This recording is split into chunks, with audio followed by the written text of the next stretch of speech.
So it looks like there was plenty in every line, yeah, to consider. Yeah? And we could have continued. Yeah?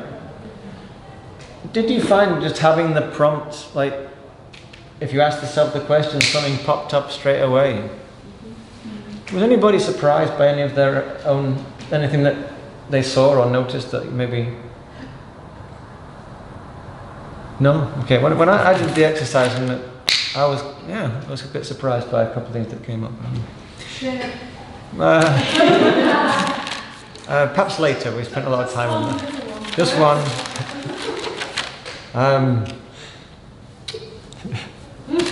It's a little bit embarrassing, the first one. Maybe at the right moment in the class, I'll share. Yeah.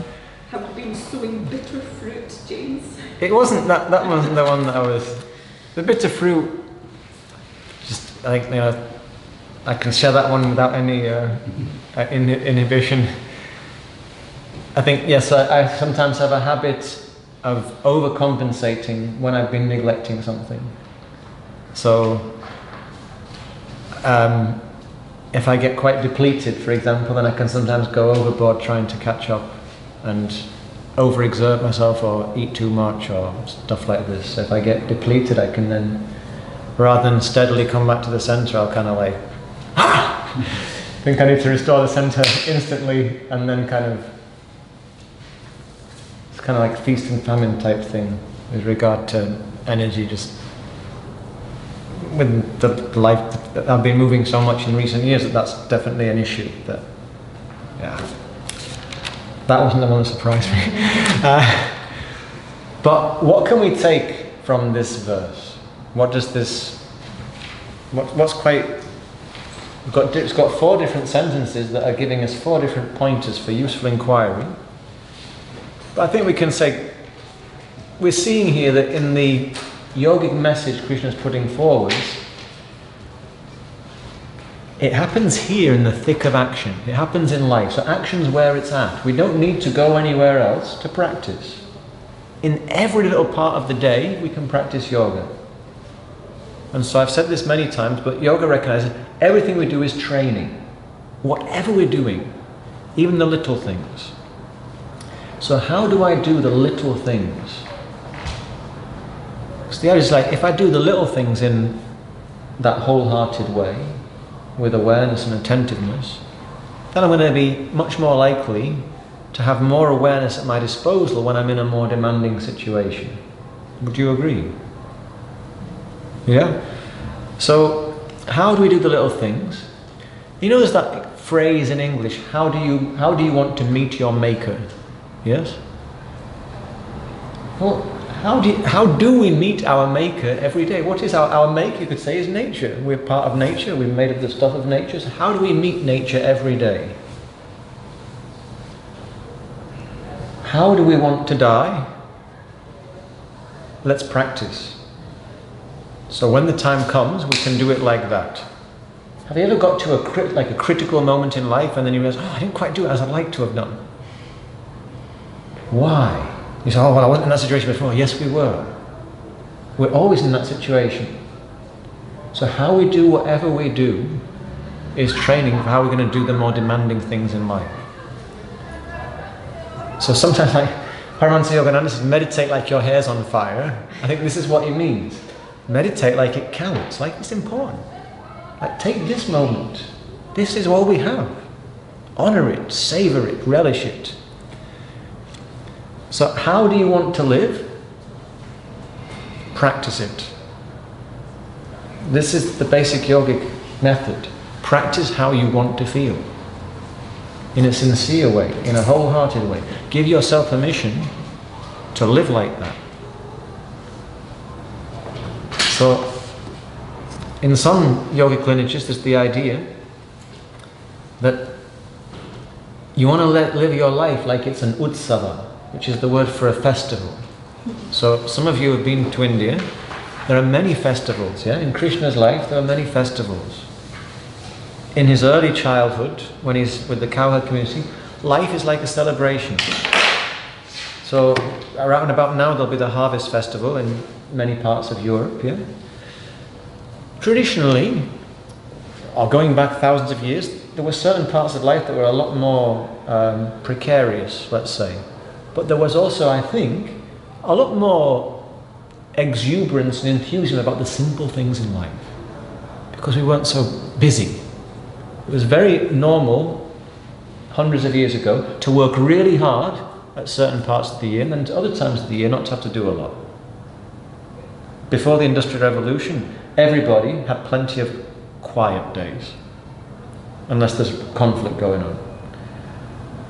Even after the Agricultural Revolution, because before the industrial times, in the agricultural age, you had periods of the year where the land's kind of taking care of itself. You have to attend to it, but the really heavy labour is at certain times of the year. And other times of the year, you let nature get on with it. You've done what you need to do.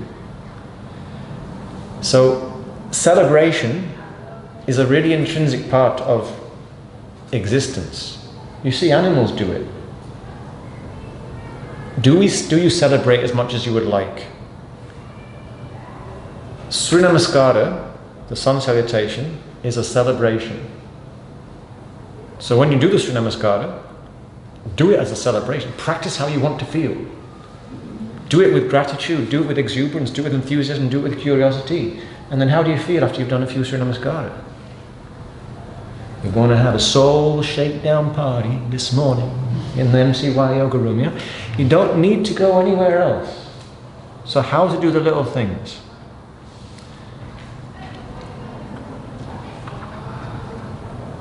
Okay. Shall we continue? Yeah? So, Krishna said, you need to be the sovereign of your actions. Inactivity is not even a possible, you can't rest in inactivity, you've got to act. So, what's the question then? What we'd like to know a bit more about? How? Yeah. So, come on, Krishna, how? Can you give me a little bit more directive? Would you like, is that the question that comes? Yeah. Judy, will you give me a little bit more light now, please? Yeah. So, how? Krishna now begins to elaborate. What's the very first word in the next stanza?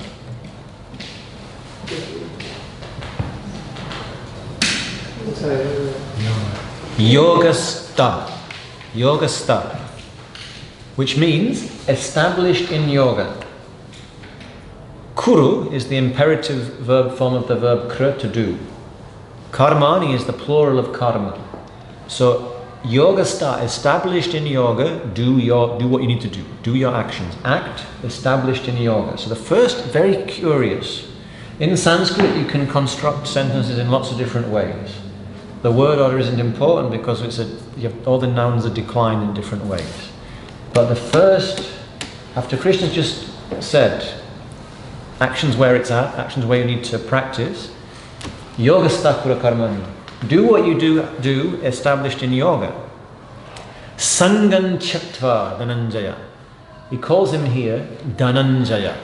So we've mentioned that the names Krishna addresses Arjuna by are always significant. Dhananjaya means the one who won the treasure, the one who won the riches, the one who won the wealth. So we've mentioned that Arjuna is a great warrior and a great archer. So many times during his career, he has won victories or won prizes, and so his brothers have called him is his nickname, Dhananjaya, like treasure collecting boy kind of thing, like, you who get all the prizes, Dhananjaya, you who will bring the treasure. So Krishna says, treasure winner. So if you want your life to be precious, if you want to live in you want to be rich, then do whatever you're doing established in yoga. Sangan Chaktva. What is Sangha?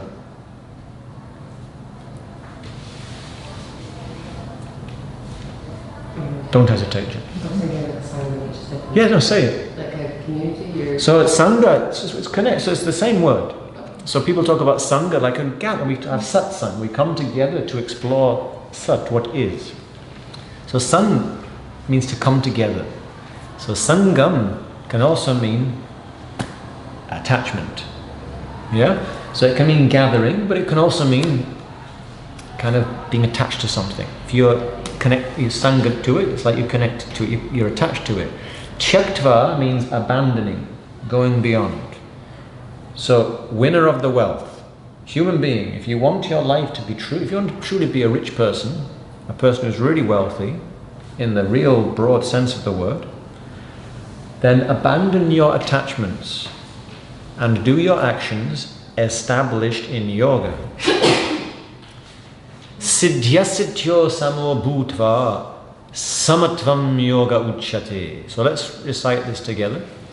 Yogastha kuru karmani, yogastha kuru karmani, sangam tyaktva dhananjaya, sangam tyaktva dhananjaya, siddhya siddhyo samo bhutva, siddhya siddhyo samo bhutva, samatvam yoga uchyate, samatvam yoga uchyate. So samatvam yoga uchyate, this is Krishna defining yoga. Yoga uchyate, uchyate means is said to be, or yoga is defined as, yoga can be defined as samatva. So we've had the word sama before. What is sama? We said it yesterday, same kritva, labha, in 37, when we looked at 38, 39. So look back at 38 or 9, I can't remember.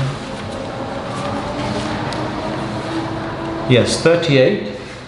Sukha dukkhe same kritva. So we had same. Remember, being the same in the easy times and the not so easy times. That's how you want to act, to come away from papa and away from karma bandhana. So here Krishna says, samatvam yoga uchyate. Yoga is, this tva suffix to sama means like ness in English. So evenness. Yoga is evenness. Yoga is balance. So, first part, yogastha kuru karmani. He addresses him Dhananjaya. Dhananjaya, abandoning attachments. Abandoning, what does that mean when he says sangam? It also means abandoning expectations, yeah? Abandoning concern for the outcomes. Do your actions established in yoga. Siddhya siddhyo samo bhu. Samo is samaha, the same word. Bhutva. Now, bhu, we mentioned this yesterday with bhava. Bhu is the verb, there's two verbs to be in Sanskrit. Us, which gives us like sat in satsang. Us is the to be. And bhu, which is more like, has the sense of becoming. Bhutva, having become the same, being the same, becoming the same, staying the same. Siddhi asiddhi. Siddhya siddhyo. When you get what you want, when you don't get what you want. In perfection and in imperfection. When things work out as you would hope, when things work out in a different way. Being the same. Bringing the same even presence, come what may. Yoga is evenness. Now, does anybody spot something a little bit perplexing perhaps in this verse? Establish in yoga, do your actions, abandoning attachments, being the same when things work out or don't work out. Yoga is evenness. Is there any problem here? Yogastha kuru karmani, sangam tyaktva. You have to be established in yoga, you have to abandon attachment. Ah, yes. Louder, Jim? Sorry, it happened to me. So does that not suggest, well, I have to be attached to yoga? And yoga is all about unraveling paradox. So yes, but how are we attached to it?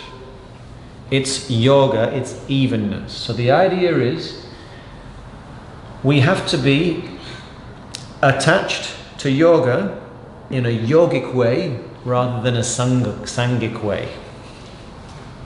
We mustn't cling to it. We must orient towards it. Does that make sense? So, there are 3 words. Viyoga, yoga, and sanyoga. Yoga is the center. So, viyoga is like not connected. No. Sanyoga. So, okay, let's empty your hands and bring your hands up. Now your hands are viyoga, not connected, yeah? Okay? You can do different things with them. One can be behind, one can be up. Yeah? But they're not connected. Yeah? Now, yoga. We join the hands. We join the hands to the degree that we can feel, perhaps, the pulsations and sensations in the fingertips and the finger bases. You can feel the warmth between the hands. Yes? Now, you're going to do sanyoga. You're going to hold so tight. Yeah. Is this sustainable? Is it pleasant? No. Yeah? So the idea is yoga. Yes, you do need to be attached to that which is going to help you. But let that be a loose, gentle, sustainable one. Make sense? Yeah? Now, he begins the statement yoga sta. So, in the yogic method, what is the basic idea? How do you start the day?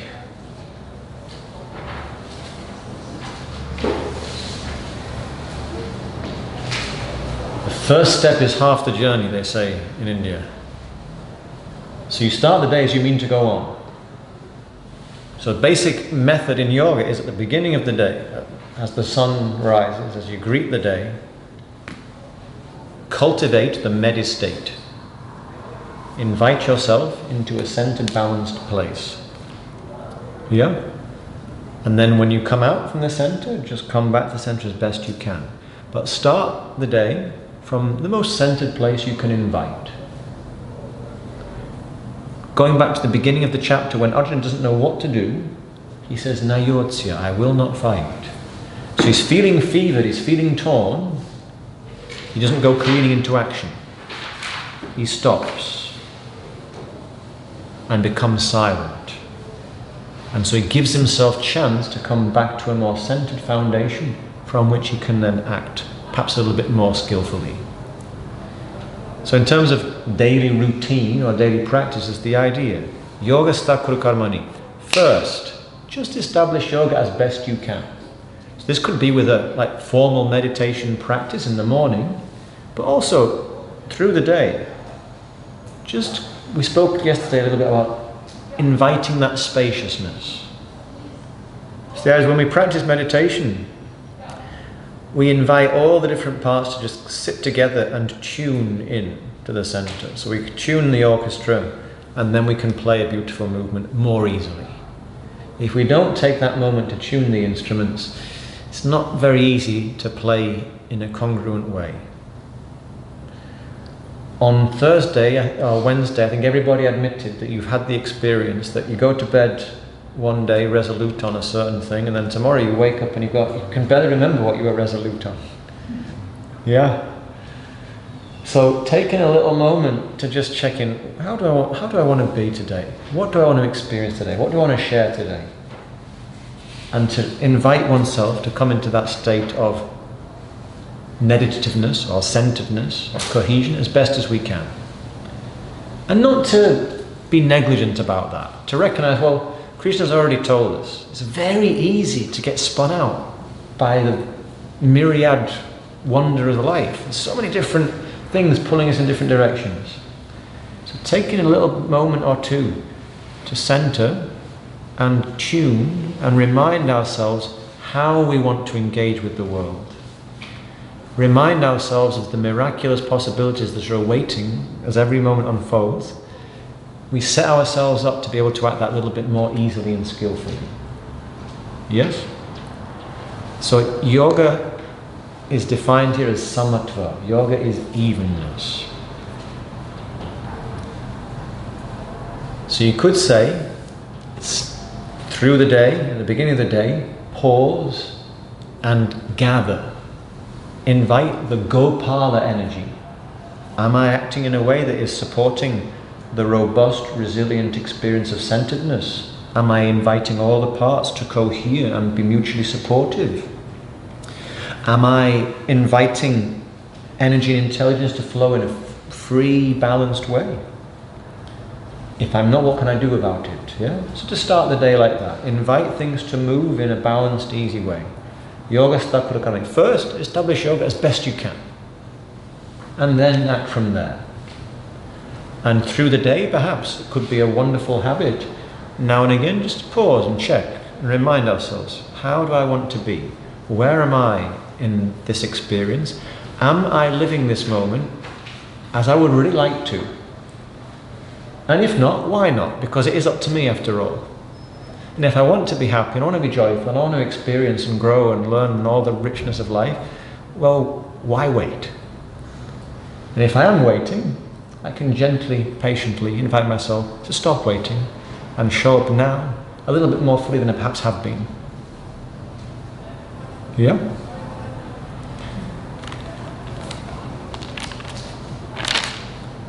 "49.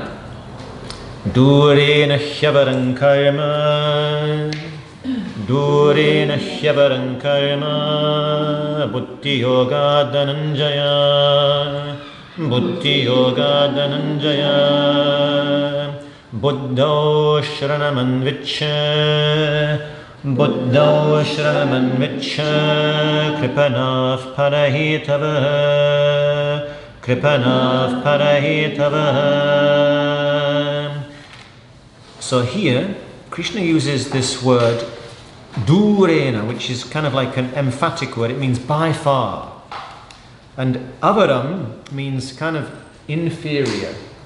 So Krishna says here, karma, the third word of the line, action, just mere action, is far inferior to buddhi yogat, which basically means the action that is samatva. This word buddhi, can everybody see the tattvas sheet, more or less? Patricia, can you just put it to that side of you? So, where is buddhi in that list? At the top, yeah?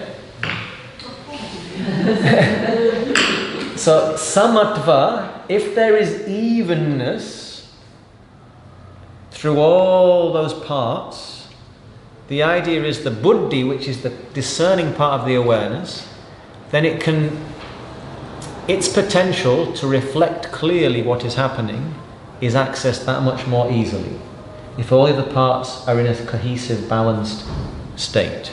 Does that make sense? So buddhi yogat means you've brought all your parts into a Gopala state. Everything's helping support and protect each other. It's all in a balanced state. When you're in samatva, evenness, it's like you're connected to your buddhi. Your intelligence is wakeful and it's discerning and it's clear, as it can be, as much as it can be. So Krishna says, mere action is far inferior to the action you can experience when you are buddhi yogat, when you are buddhi yukta, when you're connected to your discernment, to your discriminating awareness. Is this true?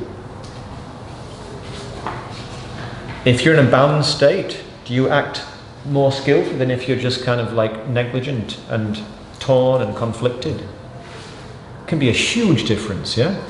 That's why he uses the word avaram. It's a huge difference.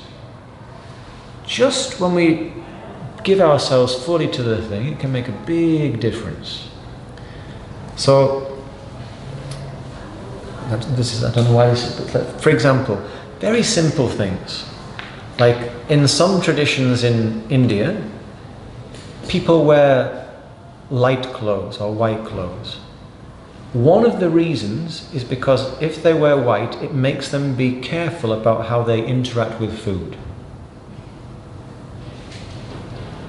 So certain novices in certain traditions, they wear white.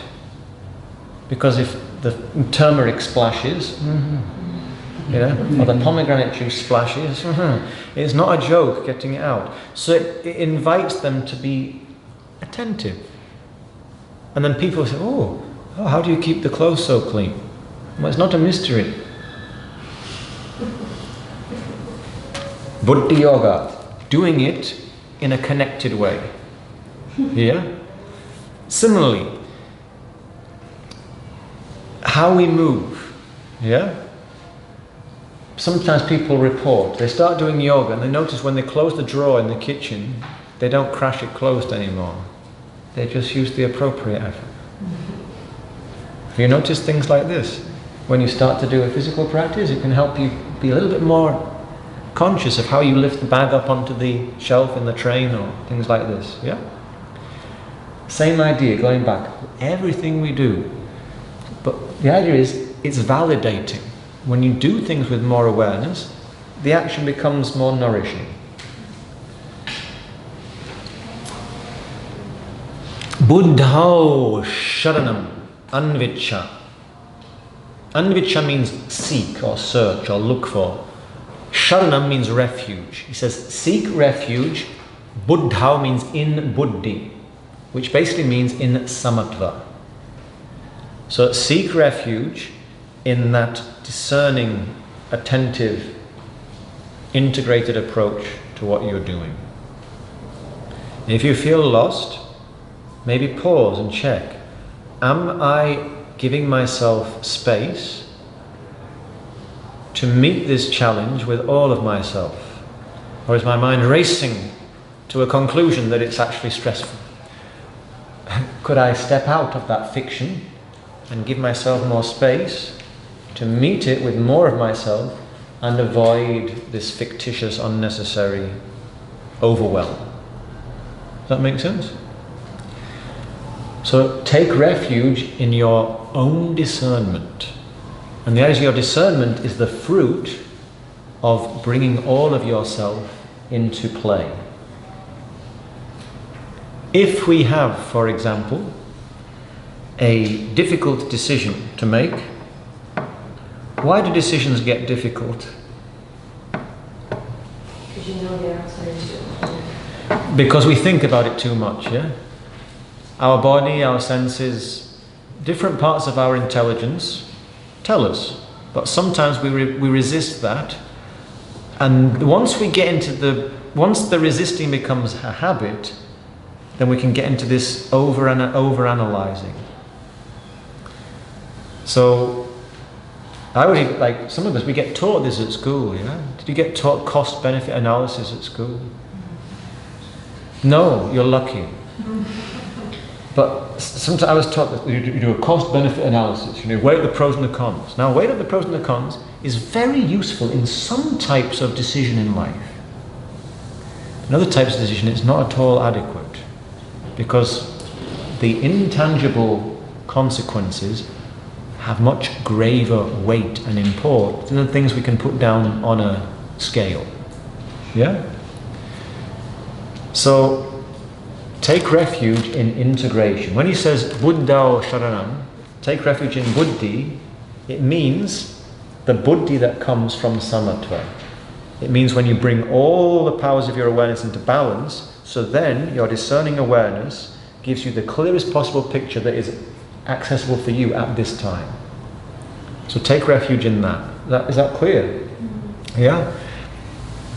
And then the last thing he says, Kṛṣṇa palahetavaha. So he's advising us to take refuge in gathering ourselves and tuning into our discerning capacity. But, he says, Kṛṣṇa palahetavaha. What are palahetavaha? It means those who are motivated by the fruits of actions. And Krishna says they are Kṛṣṇa. Do you know the word kripa? Kripa means like pity, or it says that pitiable are those whose motive is the outcome. So, Dhananjaya, human being, if you want to be rich, if you want to live a life that is a real treasure, if you want to open to the preciousness of existence, then remember mere action, careless action, negligent action, inattentive action is far inferior to the action that you can actualize when you gather yourself as best you can in samatva, so you can access the true capacity or the true potential of your buddhi, when you can wake up all those powers and let them function in a mutually supportive way. Take refuge in that, Arjuna. Take refuge in your own capacity to come to that place of discrimination, discernment. Because, as Anjali pointed out, we have all these inputs from our senses, our bodies, our emotions. They're all informing us. It's easy sometimes to rely on those parts of ourselves that we're more comfortable or have been more practiced with. Krishna says, gather the whole. Bring yourself into that Gopala state. Consult the whole herd. Easily, patiently. Give yourself a little bit of space. Pitiable are those who seek refuge in the fruits of the actions. So if you don't feel sure what to do and you rush into activity, Krishna suggests you to be pitied. Do you agree with him? Yes, Angela, why? You need to act and not react. Yes.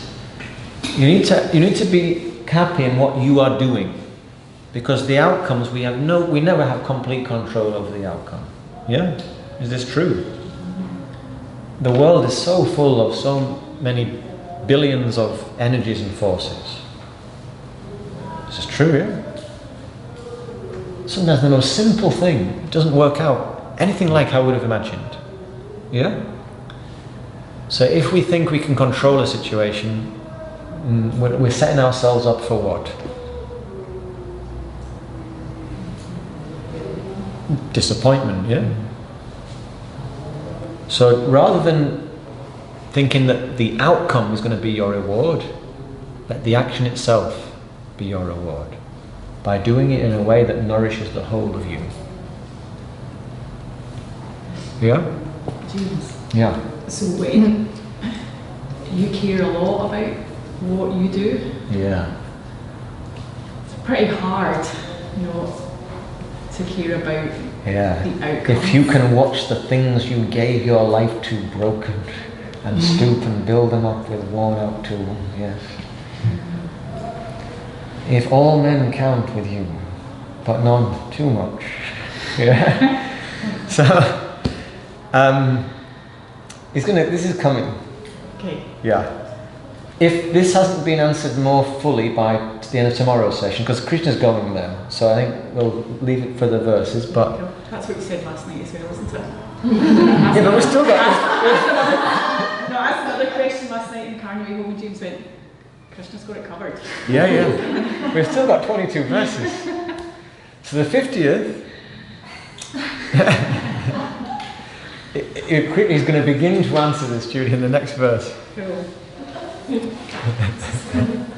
a very Indian approach, isn't it? You don't ever give any answers, you will find your answers. So when Krishna is talking about... when Krishna is talking about buddhi, he's talking about the samatva buddhi, the discriminating awareness that comes when you're in an even state. So buddhi yuktaha, he says it, then the next verse begins with buddhi yukta. Let's recite it.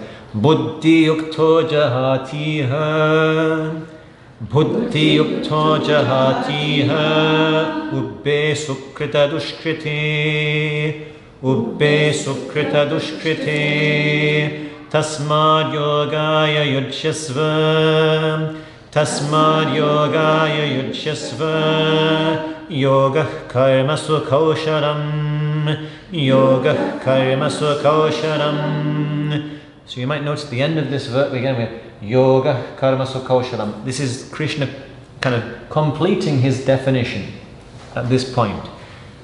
Yoga is karmasu kaushalam. Kaushalam means skillfulness, and karmasu is the locative plural, in our actions. So skillfulness in our actions is yoga. So verse 48, samatvam yoga uchite. Yoga is evenness and yoga is skillfulness. Is it true that when we are more balanced, more even, more fully present in what we're doing, more evenly engaged, we are more skillful and more efficient? Yes. Yeah? So Krishna says, Buddhi yuktaha. Again, he's saying, when you're connected to that samatva, when you're established in samatva, when there is the quality of samadhi, of evenness, so you can kind of set free the potential of your buddhi, then iha jahati. Jahati means to go beyond, to give up. Then you give up ubbe sukrita dushkritehe. Ubbe means both. Both what? Sukrita and dushkrita. Ubbe sukrita dushkritehe. You go beyond both good and bad actions.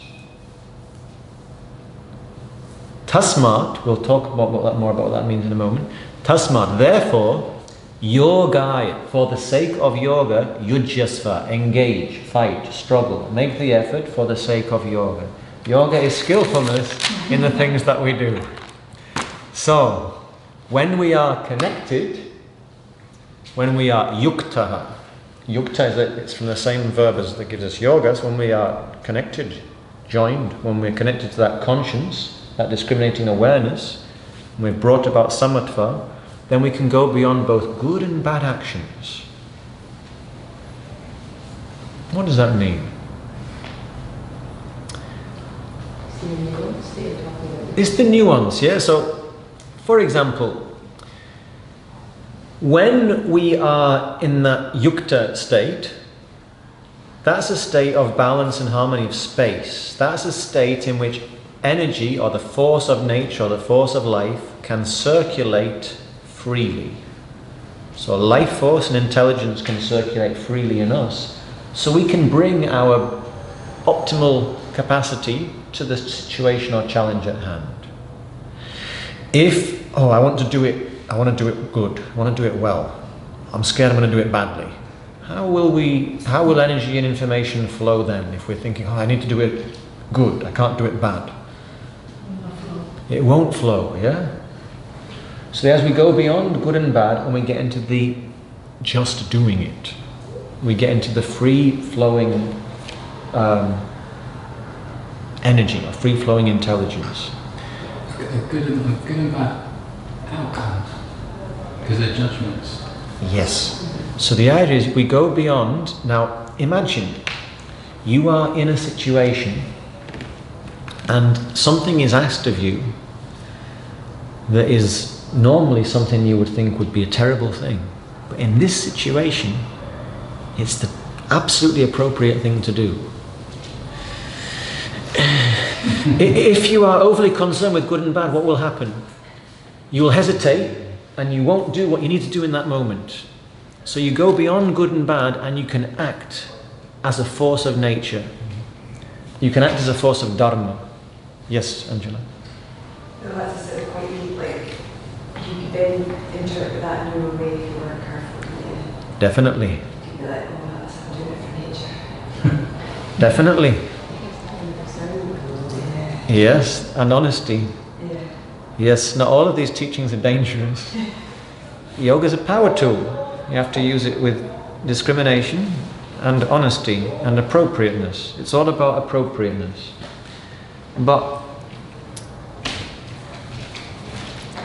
one example that I sometimes think of is when I was a boy at school, I played, in the summer they would put the tennis nets up on the school playground, and me and my mates would, like, at break and at lunchtime and after school and all the time, Saturday and Sunday in the summer, we would play tennis.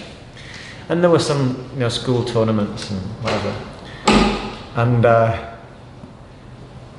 I noticed, when you're just playing with your mates, you're just enjoying, everything's flowing free. Then if you really want to win, like it's the final of a tournament, whatever, and you really want to win, what happens to your arm? If you I'm not focused on the ball anymore. I'm thinking about, I want to win. I want to be receiving that trophy. I want to be making that celebratory speech, whatever. What happens? Where's your awareness gone? It's no longer on the action.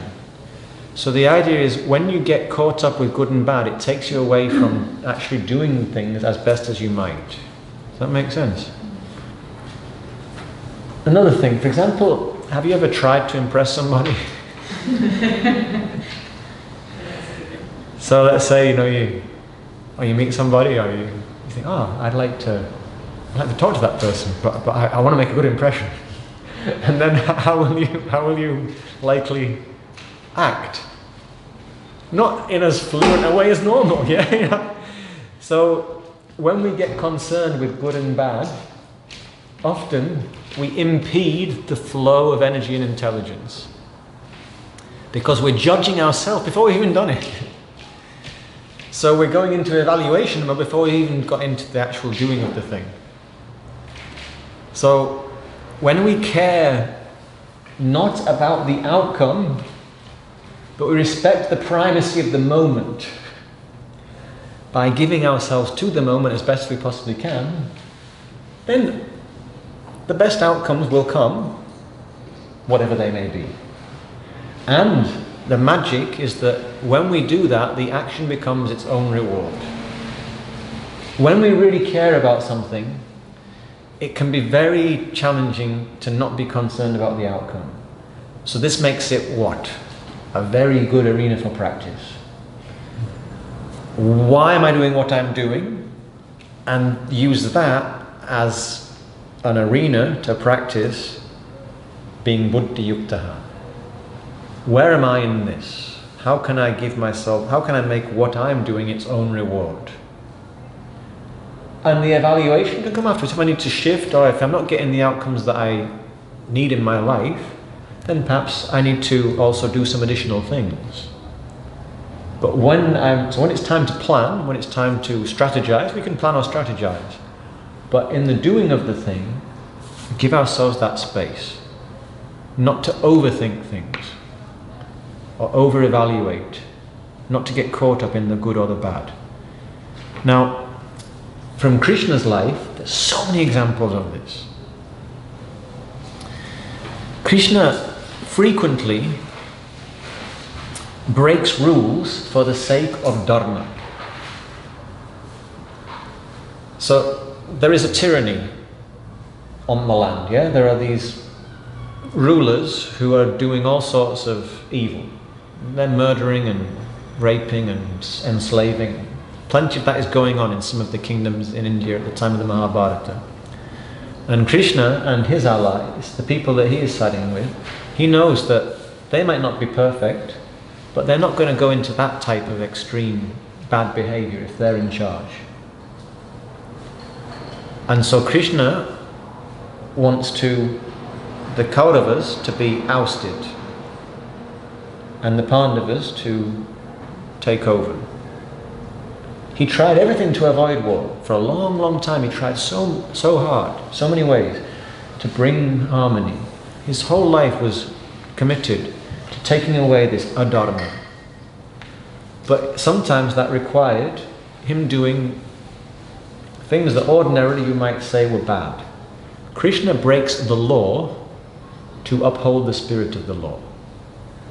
The law is there to try to protect society. Sometimes Krishna breaks the rules in order to do that. He's a pragmatist and he's a realist and he's a loving person.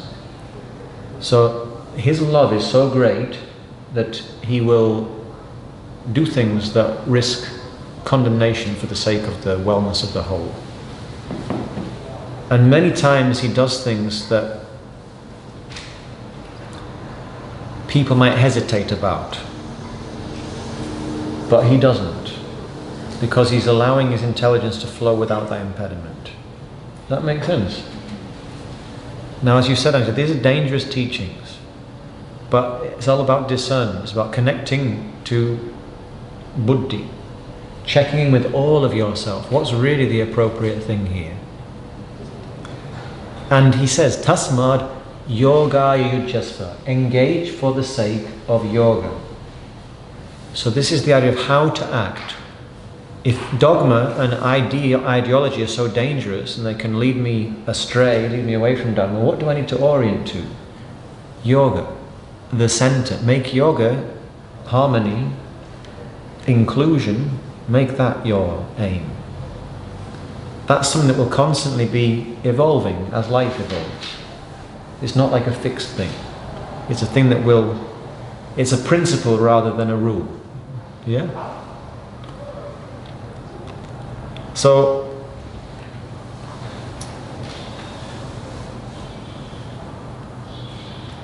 Krishna as well, one thing in his life is, he mentioned this word lila, or play. That's a big characteristic in his life. This is one of the beautiful things that sometimes happens when you play. And we will explore this in one of our movement sessions. We'll get to this. Is that, so when you're playing, have you noticed that sometimes you find solutions that you wouldn't have imagined? You're just in a flow and then you find a way. So kids do this all the time. They learn so quickly when they're playing. We learn so quickly when we're playing. Because intelligence is just flowing. We're not concerned about good or bad. We're just exploring, improvising with the tools we have. And then we can find a way. Energy flows and we find a solution. Sometimes, you might be doing some type of task, but you do it in a playful, relaxed way, and then suddenly you find a way to do it more easily. Yeah? So this is the idea. When I'm relaxed and I'm centered and I'm doing it, I'm in a playful way, I'm in that state and I'm engaged. It's like if you play a game, you have to be attentive, yeah? Like you have to commit to like sometimes people say, one time I used to teach in a university, and one time they had this kind of, I won't call it a sports thing, it was in Thailand, it was this strange gathering where they had a ball, and some of the faculty and the students were just throwing the ball around, but it was supposed to be a game, but there wasn't really any main aim to it, and it was a non-competitive game. And one of my colleagues said, wasn't that so lovely, a non-competitive game? I thought, no, it was crap. There was no beauty in it. Like when you see Roger Federer and Rafa Nadal play tennis, the beauty comes because they're competing, and unless they were competing, they wouldn't push each other to the beauty. The miraculous things happen because they're really trying. They're fully there. If you're just like, oh, here's the ball. It's not beautiful because they're not committed, they're not present. Does that make sense? So the whole point is it matters. Beauty will come when you're engaged. Does that make sense? So I'm not saying we have to be super competitive, but when you play in a game, if it's not a competitive game, it's a game where there's an aim. Yeah? Does that make sense? There's a purpose to it. Then we have to be present. Do you not like throwing catching? There's an aim there. This is fun, there's an aim, yeah. But this wasn't there was no aim to it. It was just like there was no point. It wasn't like, this is fun, yeah, see if we can, yeah. For sure, I like that, there's an aim. Yeah, it's not a competition, but there's an aim. Okay. Does that make sense? So, when we play, so Ido Portal, this movement teacher, who some of you have heard me mention before, and with Evit, we were at one of his weekends recently. He talks about isolate, integrate, improvise. So you do an isolated skill. Then you start to integrate it with other skills. Once you've isolated it and you've managed to install it into your operating system, and once you've integrated it with other skills you already have installed, then you can improvise with it. And when you get into the improvise, you will do things you didn't realize you could do. And this is a very beautiful thing. This is energy. Now, if you see the very beautiful thing and you try to replicate it, maybe you can't. But if you isolate, integrate, then play, you will do beautiful things. Yeah? So, when we play, we are present, there's an aim, there's a purpose, but we're relaxed, it's fun. Yeah? Then beautiful things can come. So can I do the things I care about like it's a game? Can I do it so it's it's fun? Oh yes, I care about this, but I'm going to do it so it's fun. Life knows how to live in glory. Yeah? All around we see this, in the trees, and we do too. They're not gripping onto it's turning out a certain way, it turns out beautiful. So if we can learn to get out of our own way and train the powers to serve buddhi, to serve that samatva. If we practice bringing all of ourselves into an integrated place, then improvisation can happen. And we can create things that go beyond what we might have imagined. Does that bit start? Is he starting to answer the question a little bit, Julie? Yeah, clearly I have got some work to do still. And this is an interesting thing, yeah? Like, because playfulness, yeah? Like Ido Patel says, you have to play, but you have to play seriously. And I would suggest that in the world we live in, if you want to be playful, you have to you have to commit to it, because the world will encourage you to be serious and have a long face. Oh, I do yoga. I'm so zen. This type of attitude, yeah. I'm spiritual. Yeah. One time I was with my meditation teacher, and this was in Thailand, and it's with the three of us. Had been to Kashmir together a few times, and me and Ellie, it was at her house that we were having the class. And before our teacher came, we were singing or reciting together. And when he arrived, we were just in fits of laughter for I don't know what. And he says, "This is real spirituality, joyfulness." But it can be easy to forget that. But one thing that Krishna's life tells us, it's a way of practice, the way of joy, to actually commit to joyfulness, to commit to celebrating the beauty of life, not in a inauthentic, pretend way, but to actually appreciate. When you take a shower, for example, is it not an amazing thing? I've got the running water, for goodness sake, and it can come. And on a cold day, I've got hot water, or I've got cold water. So many little things that we can train ourselves to be more kind of delighting in the play of all the forces of nature. But that's a serious commitment, because in the mediated world we live in, we will be constantly being told we need to be so miserable because the world's such a mess. Yeah? So to be a great hero or a rebel or a revolutionary or whatever you want to call it, that's one way you can practice the glory of life. Is you have to take responsibility. I'm not going to let those ideas rob me of the chance to actually celebrate the beauty that is all around, even in the most difficult situations. You have a question, Fran? Oh, does my face tell? Yeah, you were going like this. Well, I'll share my question and you share your analysis.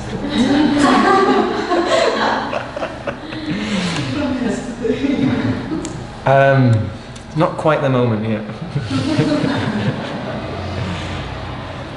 Does that make sense though? So Krishna's definition of yoga. Yoga is evenness and yoga is skillfulness. And what it basically means is gather the whole system and do whatever you're doing with all of you.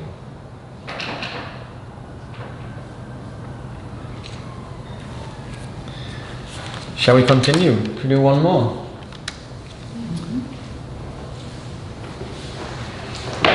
Kriya Vishesha Bahula. No, sorry. What's the first? Karmajam. Karmajam buddhi yuktahi. Karmajam buddhi yuktahi. Palan tyaktva manishinaha. Paran tyaktva manishinaha. Janma bandha vinirmukta.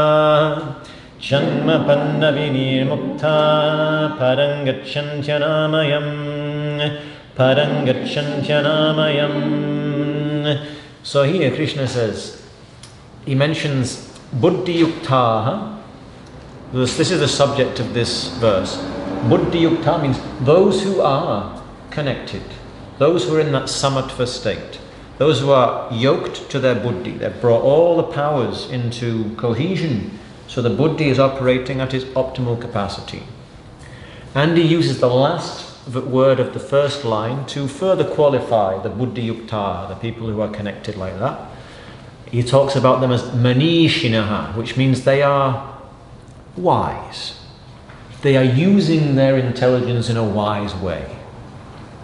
So, those who are wise and who are connected, who are making that sustained, steady effort to stay in a gathered, integrated state so they can access the true powers of their discerning awareness, palan chaktva, having abandoned concern with the outcomes,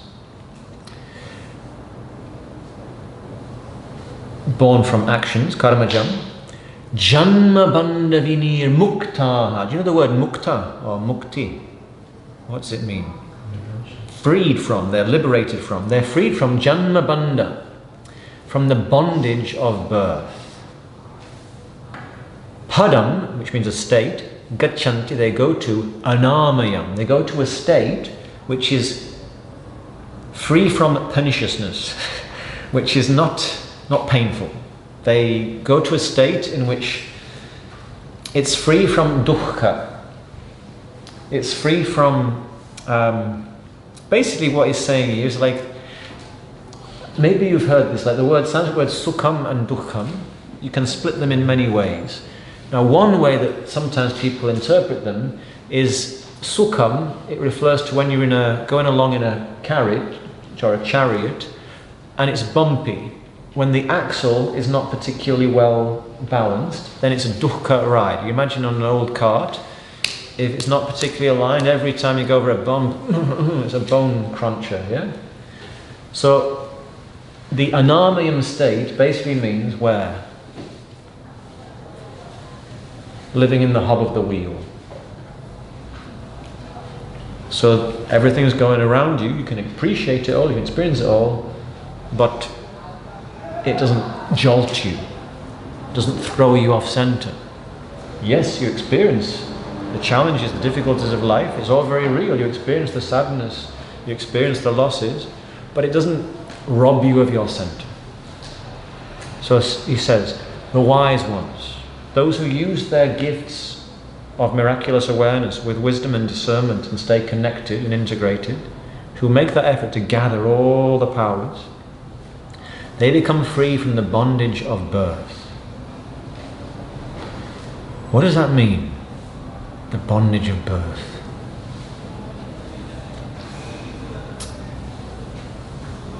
When we're born, we're going to die. When we're born, we come into the realm of duality. The realm of, I like that, I don't like that. The realm of preference and pairs of opposites. So the idea is, if we are overly concerned with the outcomes, if we are overly attached to our preferences, then it's a bit like, this is the image my teacher used to use, he said, then you're like a football to the environment. Things come your way, you get kicked up.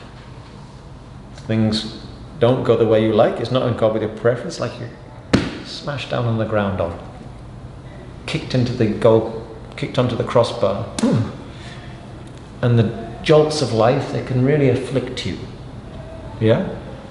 Whereas, if instead of being focused on the outcomes, you meet whatever life throws at you with equipoise, in a gathered way, then it's like you can become Lionel Messi.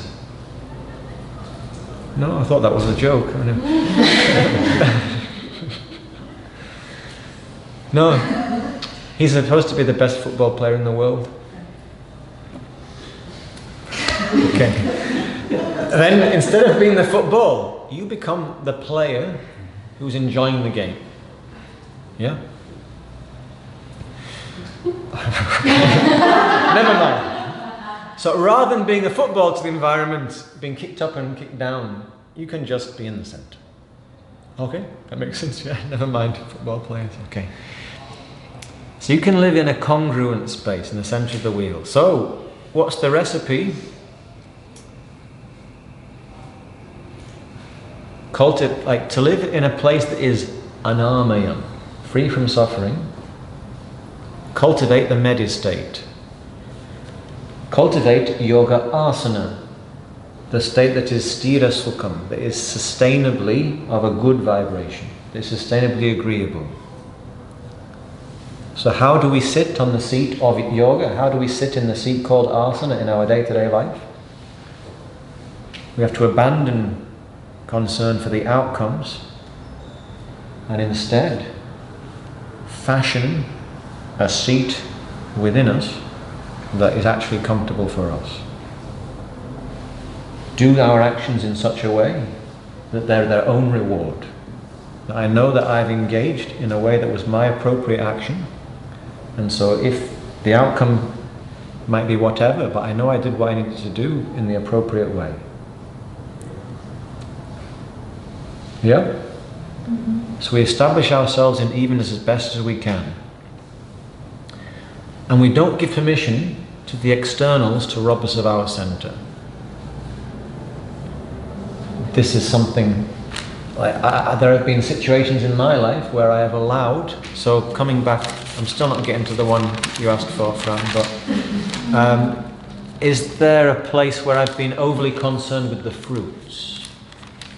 So my father in recent years he's been depressed, and I've sometimes become depressed by that, become exasperated. The apparent choices he's making seem to be exacerbating his difficulties.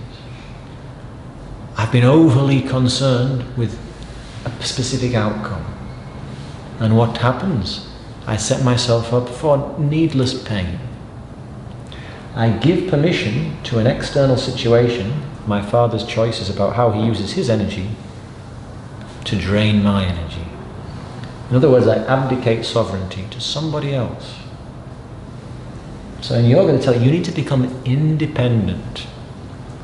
Not in the sense of not being connected to everything else, but to take full responsibility for your well-being. Because if you want to influence others and have a positive influence on the people around you, you need to look after that first. So don't give permission to the externals to steal away your center. So look after the center.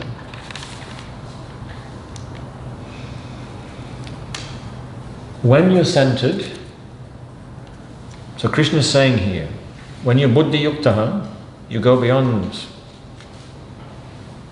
the trials or the pain of birth.